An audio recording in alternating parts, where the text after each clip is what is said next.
Rahayu, kita berjumpa kembali di episode yang baru di bulan Oktober 2017. Nah, pada kali ini kita akan berbincang-bincang kembali dengan Swamiji Anand Krishna dengan topik yang sangat menarik sekali, khususnya di Indonesia ya, apalagi di Bali juga. Nah, ini adalah mengenai Black Magic. Rahayu Bapak, Rahayu. Apa kabar?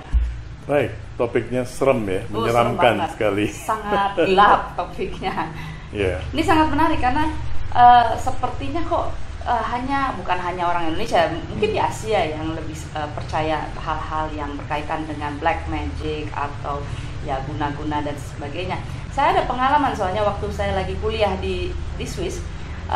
Jadi itu lucu sekali, teman saya yang orang Jerman mengatakan, kok lucu sih, karena kan gedungnya memang sudah tua sekali, udah lebih dari 200 tahunan. Dia bilang, kenapa hanya orang-orang Indonesia saja yang bisa lihat setan di gedung ini, sedangkan yang lain-lainnya tidak bisa melihat. Nah juga kita sering cerita-cerita tentang guna-guna dan segalanya. Dan apalagi yaitu pengalaman saya ketika saya di Bali khususnya, ketika klien-klien pada konsultasi pada saya banyak sekali mengenai kasus-kasus black magic. Menurut Bapak sendiri bagaimana nih kasus black magic? Does it exist or not? Dan seperti apa? It does exist. Dalam pengertian begini, ada pengaruh-pengaruh dari energi negatif di sekitar kita yang bisa mempengaruhi kita ketika kita dalam keadaan tertentu. Tidak selalu. Tidak selalu. Tetapi sebelum kita masuk ke teknisnya itu tadi, saya mencatat bahwa sepertinya di Barat itu tidak ada atau kurang ada, di Asia lebih, atau orang Asia yang lebih bisa melihat dan sebagainya. Persoalannya adalah demokrasi dan monopoli. Maksudnya black magic juga ada demokrasi dan monopoli gitu. Selama ini di Eropa, di Barat, persoalan-persoalan black magic itu diselesaikan oleh satu institusi tertentu. Dan dalam institusi itu ada profesi yang namanya exorcist. Dan profesi itu dimonopoli oleh institusi. Jadi kalau ada kasus-kasus seperti itu, hanya institusi itu yang berhak untuk menanganinya. Oh, jadi nggak butuh ketahuan gitu ya? Tidak ketahuan. Tidak ketahuan.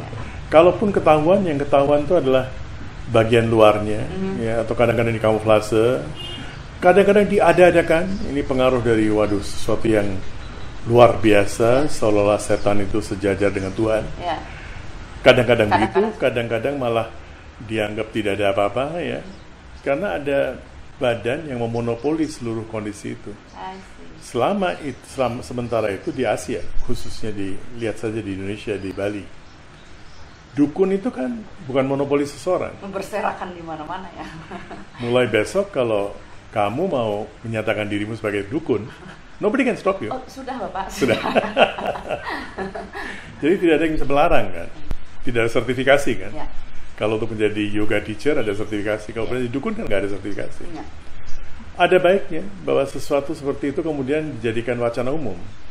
Dan kita bisa bicara seperti ini hari ini. Karena ini adalah wacana umum dan we have to understand. Kita bisa memahami apa sih sebetulnya. Dan bahwa itu memang ada nyata. Memang ada nyata.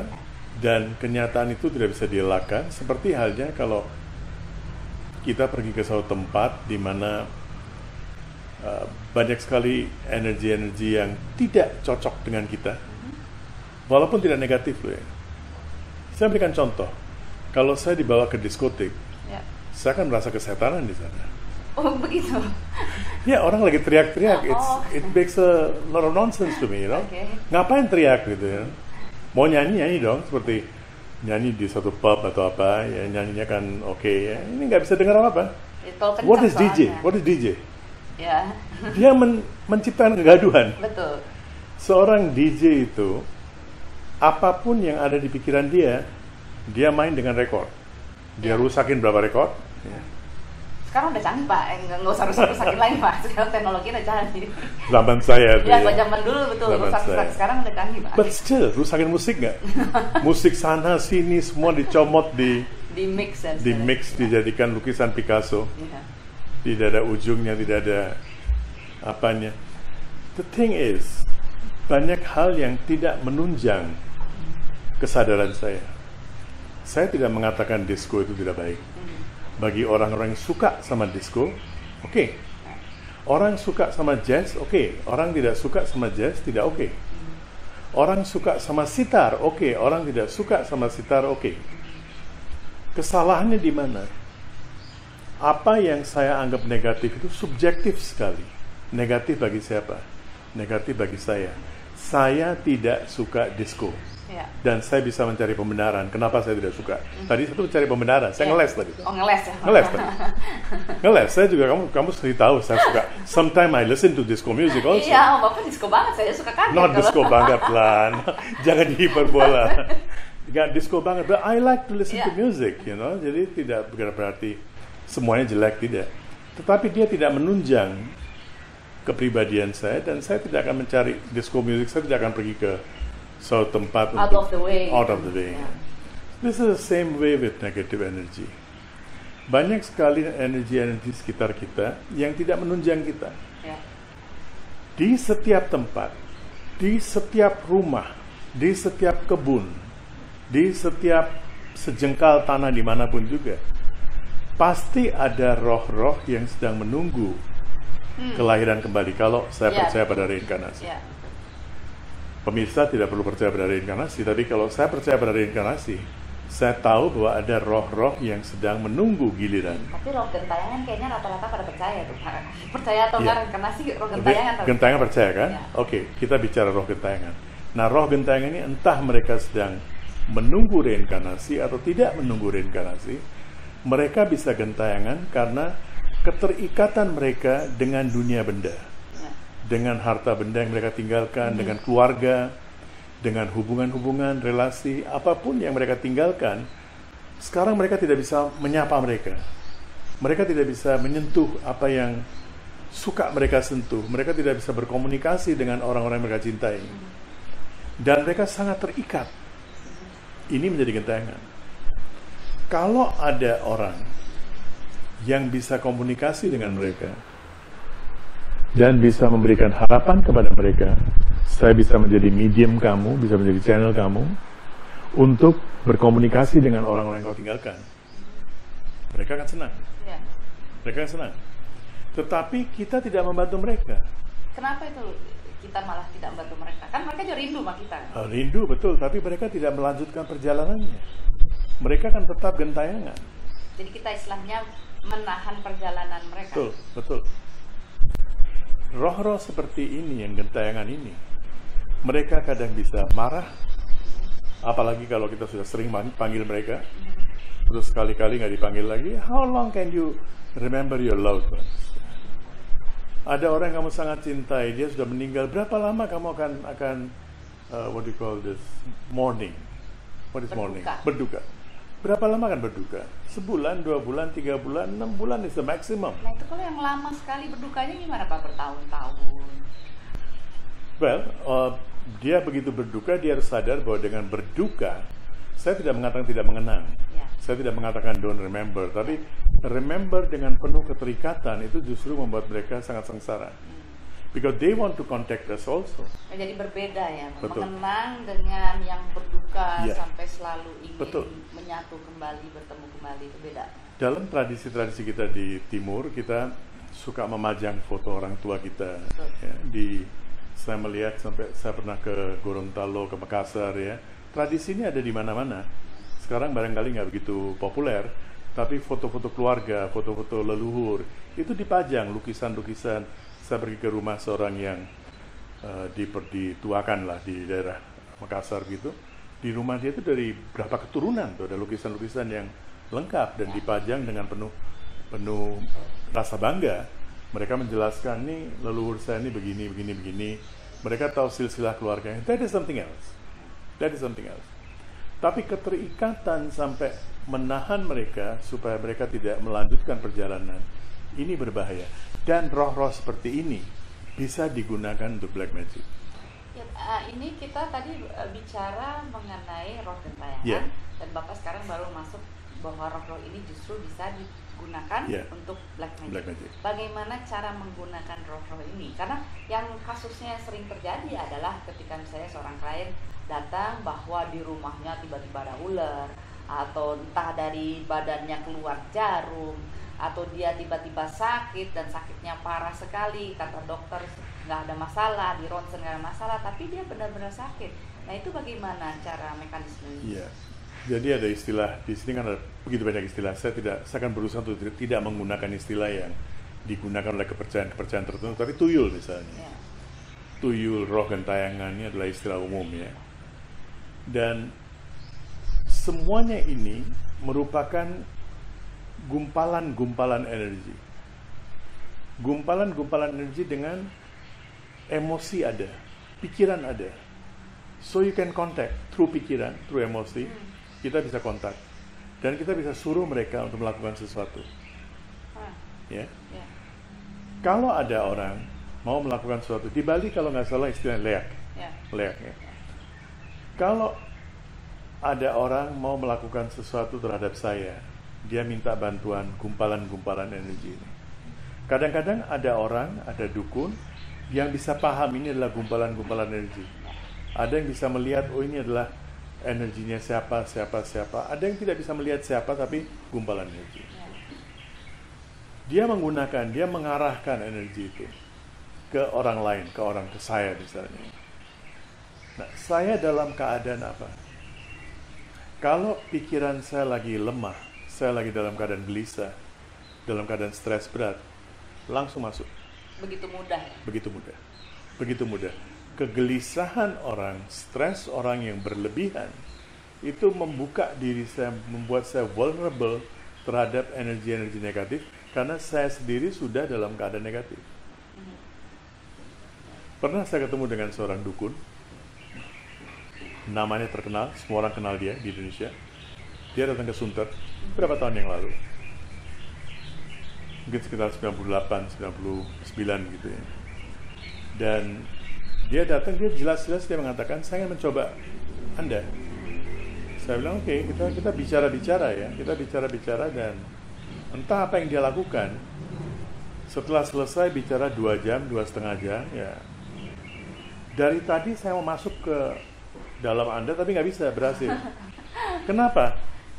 Tahu nggak alasannya apa? Kenapa? Bapak terlalu banyak ketawa. Oh, jadi justru kalau misal lebih sering tertawa, malah justru akan menjadi suatu protective shield. Betul. Ya, tameng pelindung. Terlalu banyak ketawa. Jangan cuma senyum-senyum kan, senyum apa sih? Nggak boleh ngomong ya. Senyum DW gitu nggak boleh ngomong ya. Nggak boleh ya. Nggak boleh, oke. Nanti kan disensor. Nah, senyum itu yang senyumnya dibuat-buat, not like that, tapi ketawa. Tertawa terbahak atau? Nggak terbahak seperti saya aja sekarang, ketawanya nggak perlu jelas sekali gitu. Nggak perlu jelas, tapi it has to be from within. Harus dari dalam diri. Jadi bukan ketawa palsu. Bukan palsu. Jadi dari dalam hati. Harus dari dalam diri. Dengan tawa seperti itu, kita menciptakan energi yang luar biasa untuk memberikan shield. Kita nggak usah pikirkan sesuatu, saya lagi bikin tameng, saya lagi bikin protective shield, nothing, dengan tawa seperti itu saja kita sudah bisa menolak.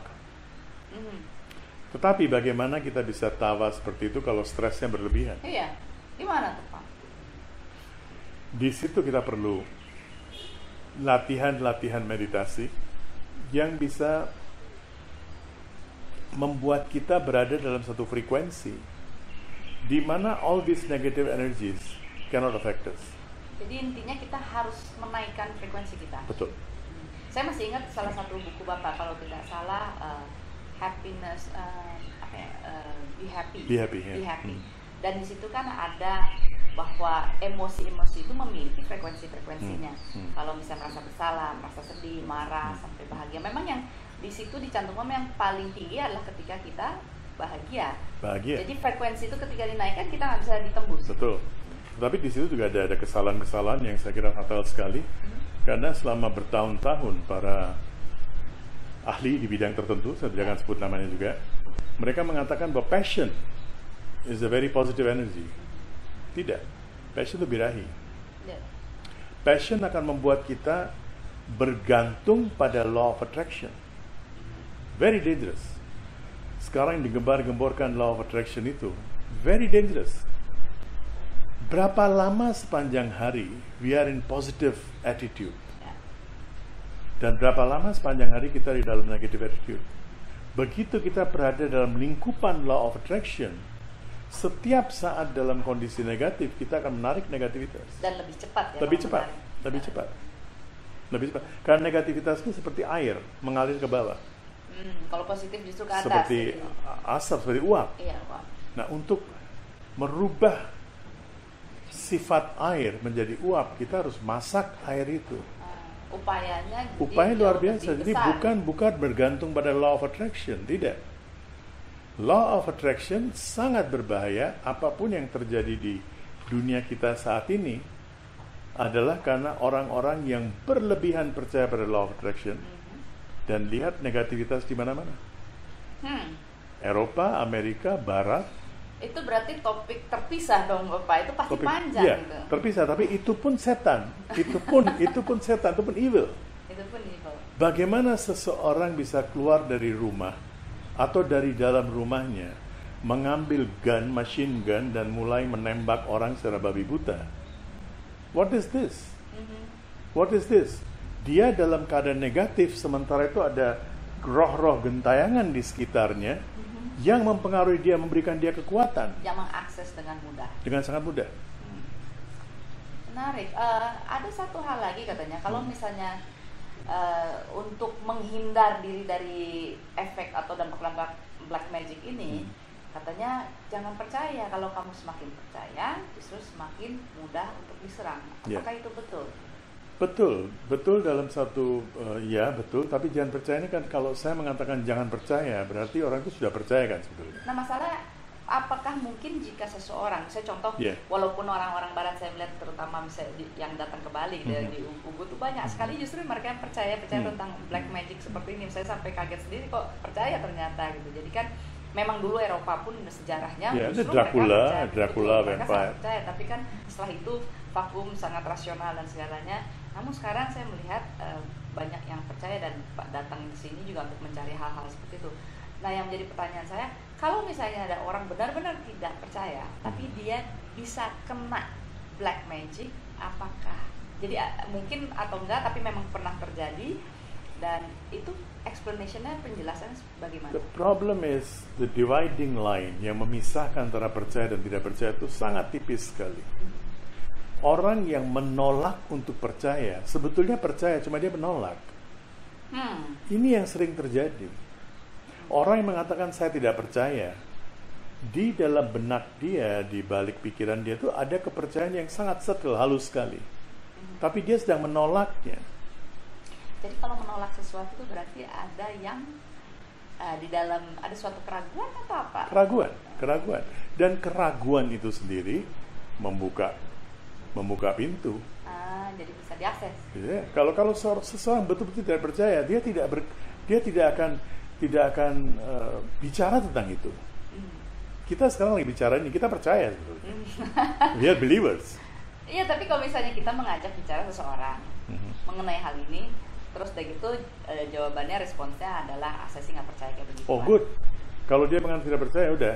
Tapi kalau dia tetap datang ke tempat kamu untuk konsultasi, enggak. Kalau dia bilang tidak percaya, fine, no problem. Nanti kalau kasih nomor telepon aja, nanti kalau ada sesuatu dan kamu tidak bisa menanggulangi, silakan hubungi Maya Safira Mukhtar. Tapi kembali pertanyaan, kalau misalnya seseorang mengatakan seperti itu, apakah dia juga bisa kena? Oh iya, bisa kena. Tetap ya, berarti tidak ada yang terlepas. Tidak, karena urusannya sebetulnya di luar percaya tidak percaya adalah your negativity. Itu yang membuka pintu. Yang membuka pintunya ya. Jadi mau percaya atau enggak, tetapi ketika kita negatif, emosi kita lagi negatif, langsung bisa diakses. Walaupun having said that, kalau sudah negatif terus percaya juga, ya itu membuka pintunya lebar banget. Lebih lebar lagi. Jadi intinya adalah supaya melindungi diri dari black magic, kita harus meningkatkan frekuensi energi emosi kita. Selain banyak ketawa, dan ketawanya harus benar-benar dari dalam hati. Betul. Bukan ketawa stres. Kalau ketawa stres gimana? Orang stres juga sering banyaknya ketawa terus lah.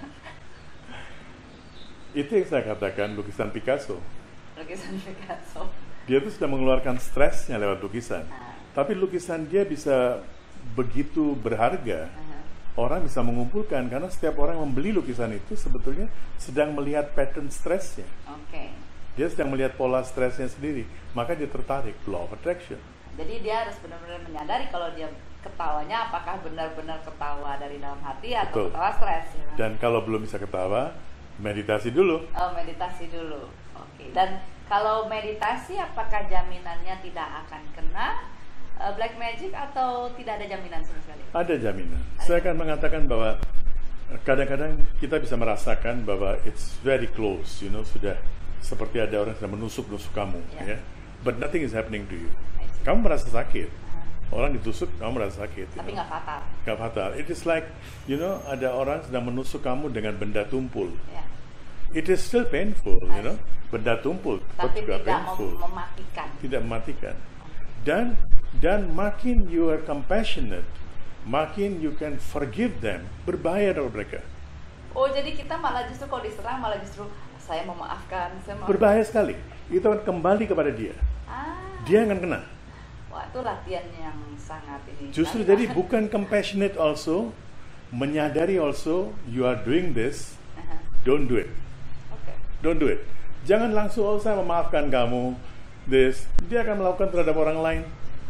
Oh, jadi memaafkan dan jangan diulangi. Bilang sama dia, jangan ulangi, go and sin no more. Ya kalau misalnya ketemu orang ya. Kalau dia lagi kirim black magic kepada saya dengan penuh kesadaran atau negativitas, atau he's doing a harm to me, he will know. Oh, he will know. He will. Intinya disarankan kalau bisa adalah meditasi dulu, karena memang supaya bisa ketawa. Supaya bisa ketawa. Dan memang selama ini yang diajarkan oleh Bapak kan metode-metode meditasinya adalah untuk mendetoksifikasi dari energi-energi ataupun emosi-emosi yang negatif. Baru setelah itu Tapi di situ saya akan menambah satu para leluhur kita, mereka itu menemukan suatu cara manipulasi sebetulnya. Manipulasi. Dari zaman dahulu kala, setiap orang yang mati itu harus dikuburkan, selalu dikuburkan. Tahu nggak kenapa?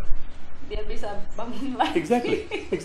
Exactly. Karena komunitasnya adalah agrarian, agriculture, Mereka menanam benih, biji, terus tumbuh lagi kan, jadi pohon. Jadi mereka pikir kalau orang mati ditanam dia akan tumbuh lagi. So dari dulu dalam semua peradaban itu ditanam. Tapi terus orang-orang leluhur kita menemukan satu cara. Kalau orang ditanam, maka silver cord, energi yang menghubungkan badan dengan roh ini tidak akan terputus sampai badannya punah. Which we have discussed also in last episode. Kadang-kadang sampai 500 tahun badan itu tidak punah. Apalagi kalau dimasukkan dalam peti apalagi tempat yang beku. 5.000 tahun, my God, 5.000 tahun. That's why I was so much interested dengan novelnya Sir Rider Haggard, She. Sampai 5.000 tahun dia tidak punah, masuk akal di Himalaya kan gitu. Kecuali dia tidak punya keterikatan. So mereka menemukan cara bagaimana memutuskan silver cord ini. Maka badan jasad mulai diperabukan. Dengan memperabukan jasad, langsung silver cordnya terputus dan roh ini tidak akan gentayangan. He knows. Saya sekarang sudah harus cari jalan yang lain. Jadi dia bingung loh, badan saya di mana gitu. Dia sudah nggak bisa berhubungan lagi. Baru dengan itu dia menyadari bahwa saya sudah tidak di dunia ini. So jadi itu adalah tips-tips dari Bapak. Ada lagi yang terakhir mungkin dalam satu kalimat yang jitu. Yang jitu adalah bahwa accept negativity as negativity. Daripada soal percaya tidak percaya, kita menerima negativitas sebagai negativitas dan kemudian setelah itu mencari solusinya. Bagaimana keluar dari negativitas? Bagaimana kita bisa justru menciptakan daya tahan yang sangat tinggi sehingga negativitas itu tidak menyerang kita lagi. Jadi itulah tips dari Swamiji. Saya ini nyebutnya kadang kadang suamiji, Bapak, yang Romo, sebetulnya anything. apa? Uncle, Bapak, son, Oh. anything. Jadi Nah. pemirsa, jadi itulah tips-tips yang tadi diberikan dari Bapak Anand Krishna, dan jadinya kita terimalah negativitas sebagai kita, jangan disangkal ya seperti itu, dan bagaimana untuk mengatasi negativitas tersebut. Semoga kita semua dihindari dari segala black magic atau guna-guna yang terkenal dengan guna-guna, dan kita akan bahagia dan damai selalu. Jadi Bapak, terima kasih sekali Rahayu atas perbincangan ini. Kita akan continue di episode selanjutnya.